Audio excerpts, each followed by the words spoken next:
Lorsque l'agent Daniel Dan Day a reçu un appel inattendu d'un enfant de 3 ans, il a d'abord pensé qu'il s'agissait d'une farce. Cependant, sachant qu'il ne fallait jamais sous-estimer aucun appel d'urgence, il s'est précipité sur les lieux. Ce qu'il y a trouvé lui a retourné l'estomac. Serait-ce simplement un enfant qui jouait, ou était-ce quelque chose de bien plus horrible? La pluie frappait le pare-brise de la voiture de patrouille de Dan, brouillant la lumière déjà déclinante de cet après-midi de fin octobre à Maplewood, une petite ville où tout le monde se connaissait. Normalement sereine, la ville était désormais plongée dans la tension en raison des averses incessantes. Dan, un vétéran du service de police de Maplewood avec 20 ans d'expérience, était épuisé. Ses os lui faisaient mal à cause du froid humide qui s'infiltrait dans son uniforme malgré le chauffage de la voiture qui fonctionnait. Il attendait avec impatience la fin de son service, un repas chaud et le silence confortable de sa modeste maison. Mais juste au moment où il était sur le point de se détendre, sa radio crépita. Possibilité de troubles domestiques au 123 Elm Avenue. L'appelant est un homme de 3 ans. Dan fronça les sourcils. Un enfant de 3 ans qui appelle? Il devait s'agir d'une erreur ou peut-être d'un enfant jouant avec le téléphone ou simplement d'une farce. Pourtant, quelque chose dans la voix du répartiteur, un mélange d'incrédulité et d'inquiétude fit réagir son instinct. Il ne pouvait pas l'ignorer. Au cours de ces 2 décennies au sein de la police, Dan avait appris à ne jamais sous-estimer la gravité d'un appel, surtout lorsqu'un enfant était impliqué. Il alluma sa sirène, le gémissement coupant le rythme de la pluie. Elm Avenue était un quartier résidentiel calme, bordé de jolies maisons unifamiliales. Alors qu'il s'arrêtait au 123, un petit bungalow blanc avec un parterre de fleurs négligées et une balançoire rouillée dans la cour est apparu. Un tricycle renversé gisait sur la passerelle. Un pincement d'appréhension le tira alors qu'il descendait de la voiture, la pluie froide plaquant instantanément son uniforme sur sa peau. Dan s'approcha prudemment de la porte d'entrée, sa main planant sur son étui. Il pouvait entendre des sons étouffés venant de l'intérieur, un gémissement, un léger sanglot et un bruit sourd rythmé qui lui envoya un frisson dans le dos. Il frappa fermement, sa voix projetant autorité et réconfort. « Police, ouvrez. » Pendant un instant, le silence lui répondit. Puis, une petite voix hésitante murmura, à peine audible sous la pluie, « Qui est-ce » Dan s'agenouilla, se rapprochant de la poignée de la porte. « C'est l'officier Dan de la police. Pouvez-vous m'ouvrir la porte » La serrure s'enclencha et la porte s'ouvrit de quelques centimètres en grinçant. Des yeux bleus remplis de larmes apparurent, un petit garçon d'accent grave, peine 3 ans, avec des cheveux blonds ébouriffés plaqués sur son front, un visage strié de saleté et de larmes. Il tenait un ours en peluche usé dans ses bras. « Es-tu blessé » demanda doucement Dan, sa voix s'adoucissant. Le garçon secoua la tête, sa lèvre inférieure tremblante. « Non, mais grand-père est tombé et il ne se réveille pas. » Dan ressentit une montée d'adrénaline. Ce n'était pas une farce. Il poussa la porte et entra, scrutant immédiatement le salon. Un homme âgé gisait sur le sol, immobile. L'air était chargé d'une odeur de laine humide et d'autre chose, ou une odeur légèrement métallique qui faisait retourner l'estomac de Dan. Il se précipita aux côtés de l'homme, ses yeux exercés évaluant la situation. Monsieur Robert Miller, maigre et pâle, était inconscient. Sa respiration était superficielle et laborieuse. Une mare de sang se répandait lentement sous sa tête, tachant le tapis usé d'un pourpre foncé. Le pouls de Dan s'accéléra alors qu'il vérifiait son pouls. C'était faible et filiforme. Il a saisi sa radio. Un agent a besoin d'aide au 123 Elm Avenue. Peut-être un homme inconscient, blessé à la tête. Demandez une assistance médicale immédiate. Le petit garçon, tenant toujours son ours en peluche, regardait Dan avec de grands yeux effrayés.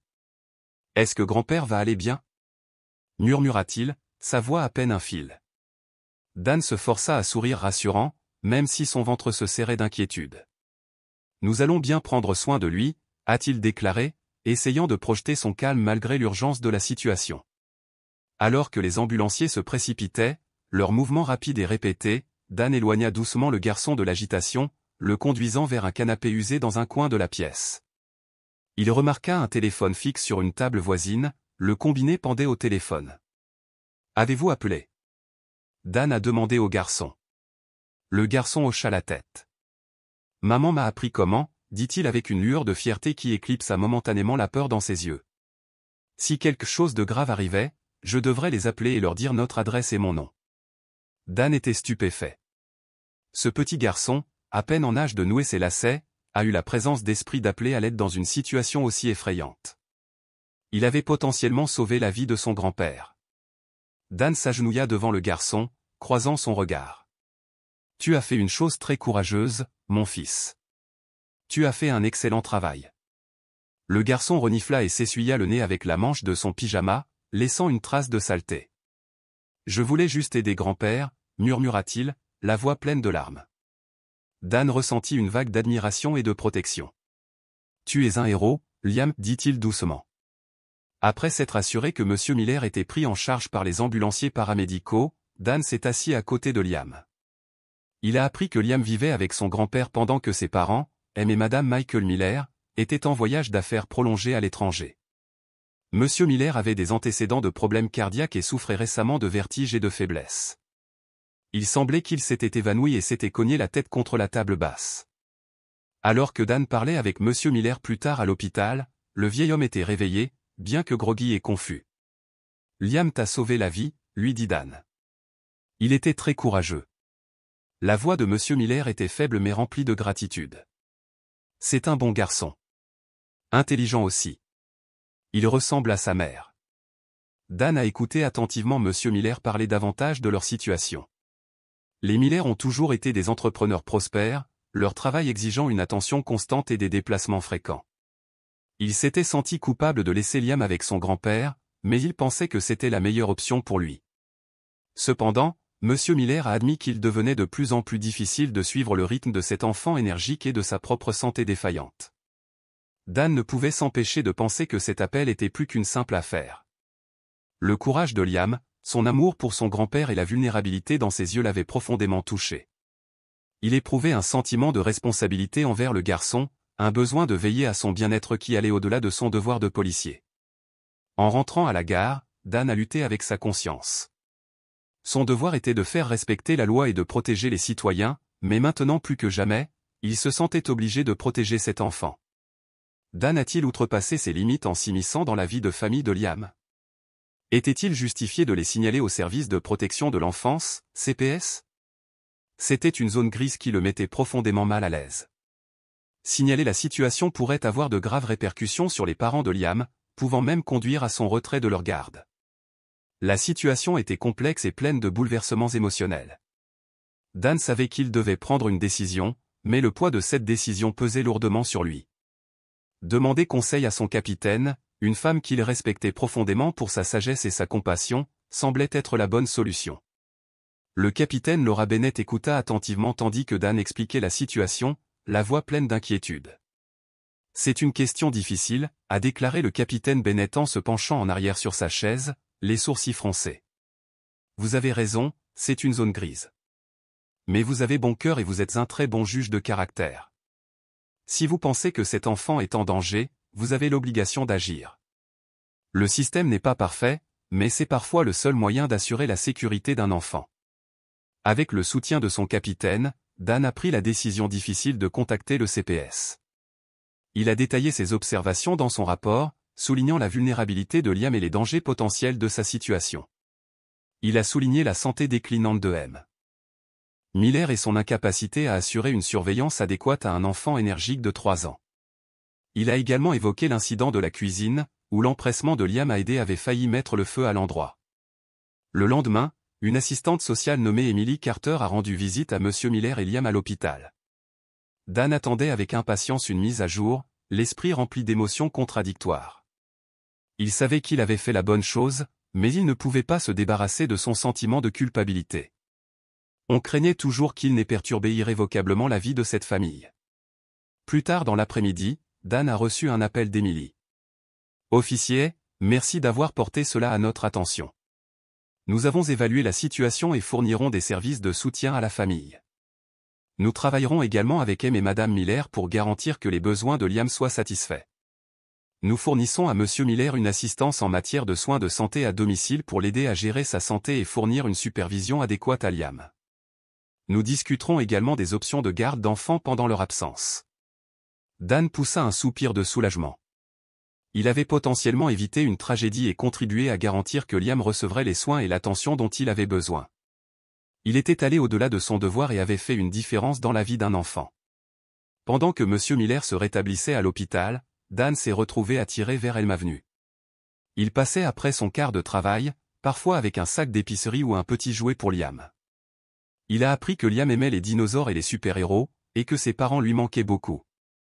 Il a découvert que Liam était un enfant brillant et curieux, plein d'énergie et de curiosité, mais aussi profondément sensible et ayant besoin d'affection.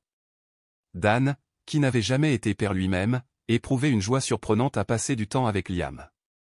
Il lui a appris à lancer une balle de baseball dans le petit jardin, l'a aidé à construire un magnifique fort avec des couvertures et des chaises dans le salon et lui a lu des histoires avec une touche dramatique au coucher.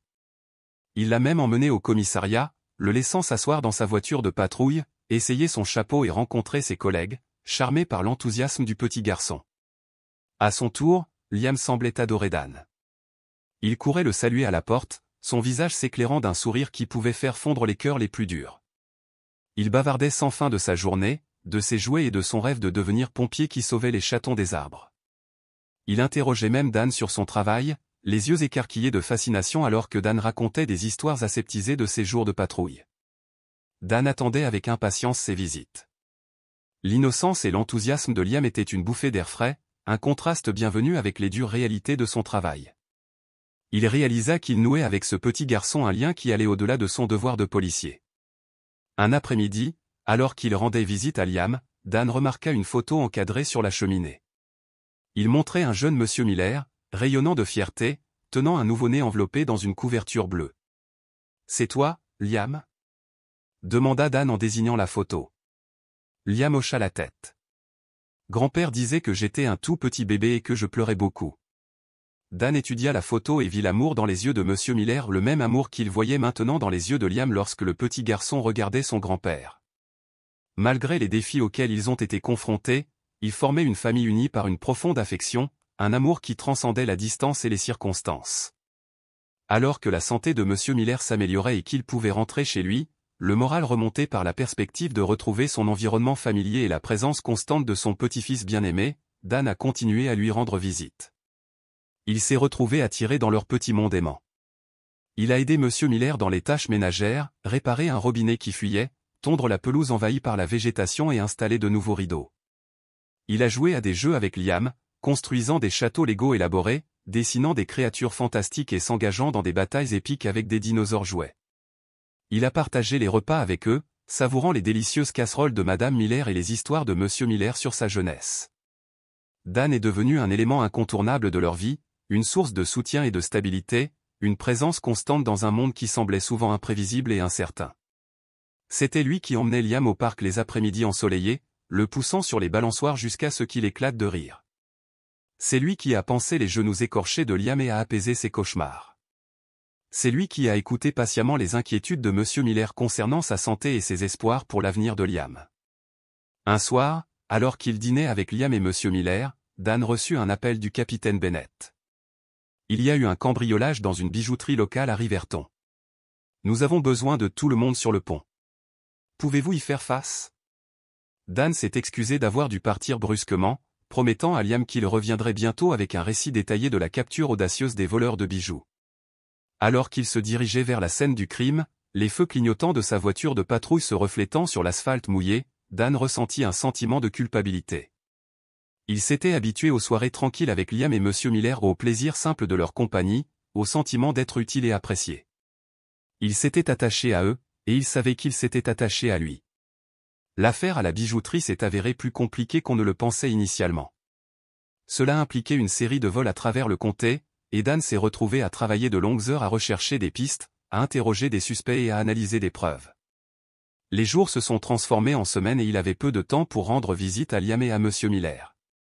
Il les appelait régulièrement, s'enregistrait et trouvait des excuses pour son absence, la voix pleine de regrets. Finalement, après des semaines d'enquête intense, l'affaire a été résolue. Les coupables ont été appréhendés et les bijoux volés ont été retrouvés. Épuisé mais soulagé, Dan s'est rendu directement à Elm Avenue, impatient de voir Liam et Monsieur Miller pour partager la nouvelle de son triomphe et les rassurer sur son retour. Il les trouva dans le salon, jouant aux dames sur une petite table près de la fenêtre. Liam, en voyant Dan, se leva d'un bond et courut vers lui, les bras tendus et le visage rayonnant de joie. Dan, cria-t-il en le serrant fort dans ses bras. Tu es revenu. Dan le serra en retour, sentant une chaleur se répandre en lui, chassant la lassitude et la tension persistante de l'affaire. Cela lui avait manqué, le sentiment d'être nécessaire, de faire partie de quelque chose de significatif, d'appartenance. Quelques semaines plus tard, les parents de Liam revenaient de leur long voyage d'affaires. Dan, ne sachant pas comment il réagirait à son implication dans leur vie, a décidé de leur laisser un peu d'espace. Il resta à l'écart d'Elm Avenue, se concentrant sur son travail et essayant de chasser le sentiment tenace de vide qui s'était installé dans son cœur. Il se dit qu'il avait fait son devoir, que Liam était en sécurité et bien soigné et qu'il était temps pour lui de prendre du recul. Mais la pensée de Liam, son sourire éclatant, son rire contagieux et la façon dont il courait pour le serrer dans ses bras le remplissaient d'un désir difficile à ignorer. Un après-midi, alors qu'il était en patrouille, Dan a reçu un appel du répartiteur. « Officier, il y a M et Madame Miller au poste.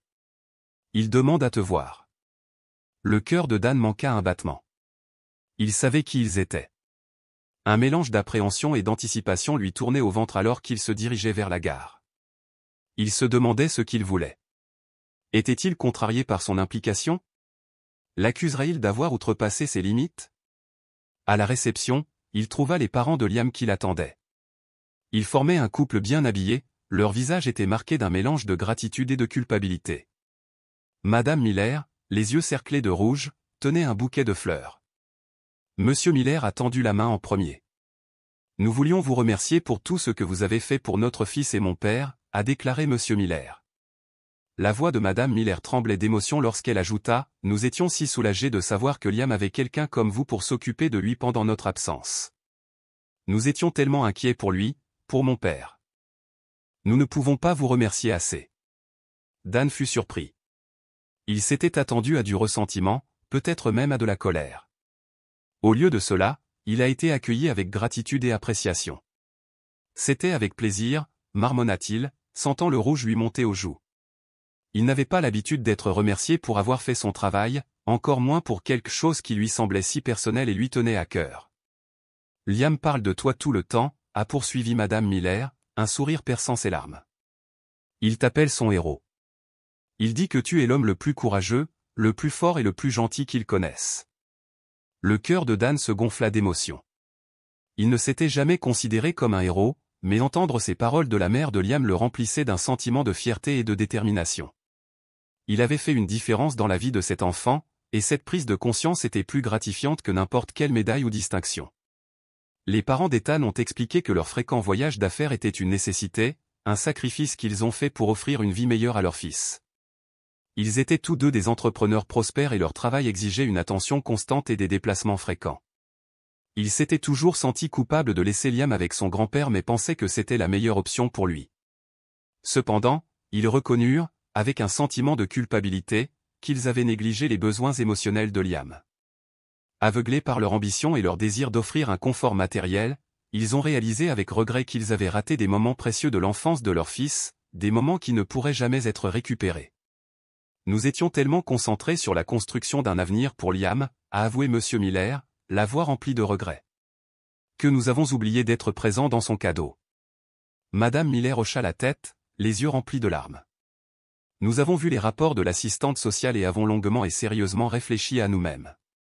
Nous avons réalisé que nous échouions à notre fils.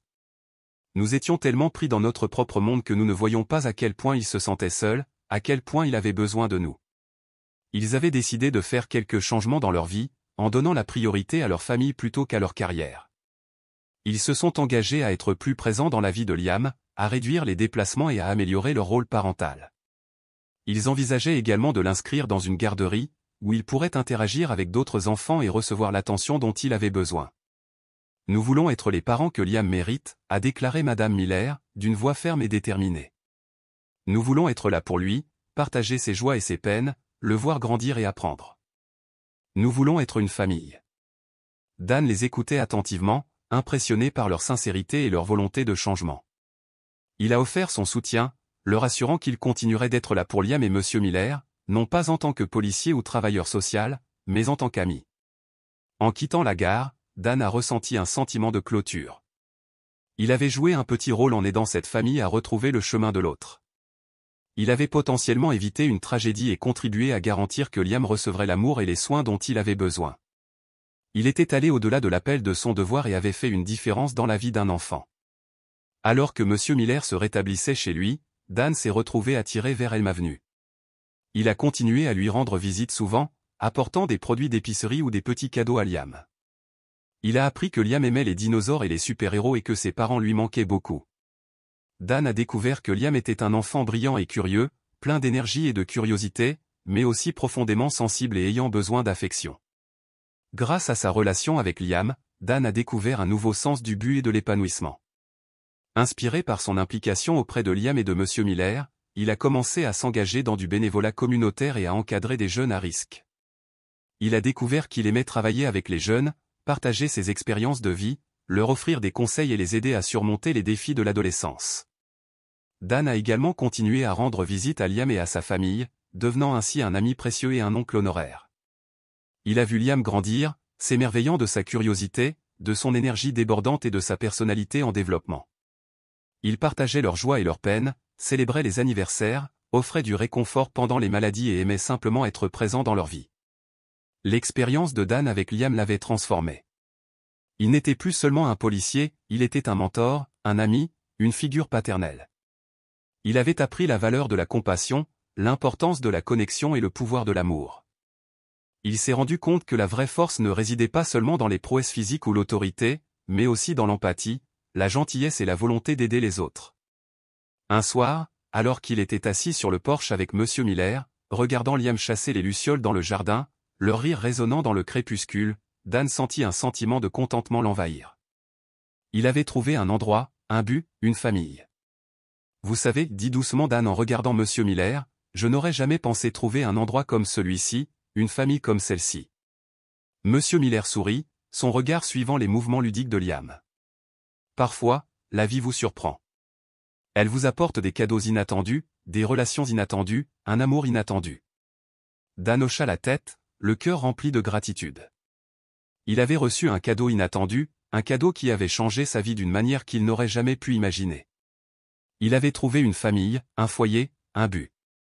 Il avait trouvé un amour qui transcendait les liens du sang, un amour qui était né d'un simple acte de gentillesse, un amour qui avait guéri son cœur et lui avait donné une nouvelle direction dans la vie. Avez-vous déjà été témoin d'un petit acte de courage qui a conduit à des changements importants dans la vie de quelqu'un? Faites-le nous savoir dans les commentaires ci-dessous.